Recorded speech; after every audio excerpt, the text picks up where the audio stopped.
Hi, Luke Woods here, editor of Glass Times magazine. Today I'm with Andrew Scott, no doubt a familiar face to many watching this, as the man behind industry marketing agency Purplex and Insight Data, which provides the Sales Tracker CRM sales and marketing platform.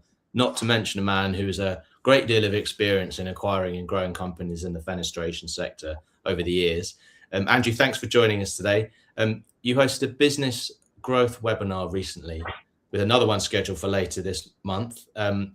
Just to start us off, from your position, how's the industry looking at the start of 2026?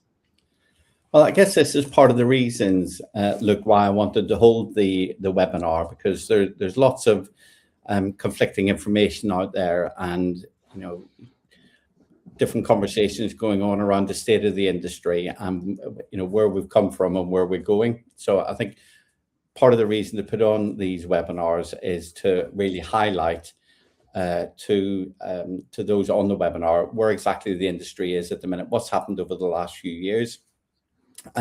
Look at the evidence today, and then the key is to roll out some clear routes to market, or some strategies that will enable companies to scale and grow profitably and consistently across the industry.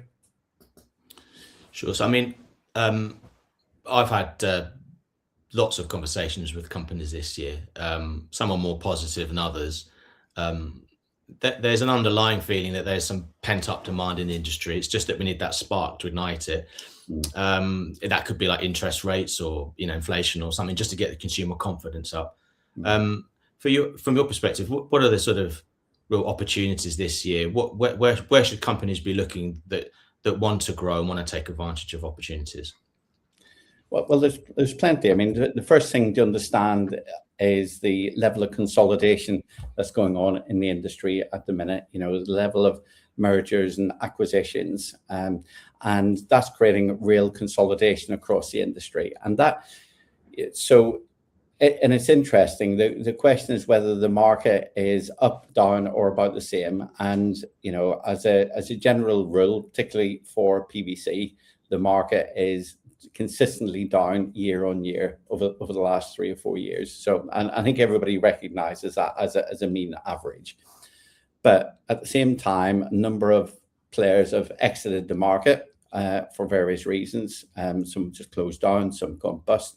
So what's left is this level of consolidation, which means there is more business to go around to the companies that are still remaining. So that creates some opportunities. And the other opportunities are looking at distribution channels, routes to market, because if you're a trade supplier, there are opportunities to obviously add more customers, but there's also opportunities, for example, targeting builders merchants and other distribution routes. There's opportunities within commercial markets as well, and within social housing. So I think what happens in the industry sometimes is we are doing the same thing in the same way, and perhaps we're actually missing opportunities that are out there. And so I think there are opportunities out there for ambitious businesses. Look, that's interesting to you. I mean, I've a lot of the companies I've spoken to so far this year, perhaps suggesting that this year will be a fairly flat year still. I think a lot have said that if there is growth to be found, it might come in acquiring new business, or perhaps if they've got, to a lesser degree, perhaps new product development. I've had some conversations that have indicated that next year might be the year where things start to really pick up. Perhaps if we see the interest rates come down, and if the new build stuff and the commercial side start freeing up all the projects that are held at regular, in regulation sort of log jams at the moment. If that's the case, bearing in mind the consolidation that we've had, do you think, I mean, first, would you agree with that kind of outlook? And perhaps, if we do start to see a bit of boom, are we going to be in a position where the industry might struggle to sort of respond to that? I've heard the same conversation take place over the last 2 or 3 years. Look, so I think there's this idea next year will be the year, next year will be better. And for all of our sakes, I really hope it is. But I don't want to put a business plan together based on that. I don't want to put a 3-year budget based on the fact that hopefully next year it might pick up because interest rates might come down. The government is driving certain agendas at the minute. It's driving agendas around better quality homes, better insulated homes. For whatever reason, windows and doors seem to have been missed off that agenda. So there's perhaps some lobbying to look at there through our trade bodies, etc. But I think, my own personal view here, but it's based on the evidence that I'm looking at from Insight Data, where we are talking to 13,000 window companies week in, week out, about 20,000 phone calls a month. And the mood is still generally cautious.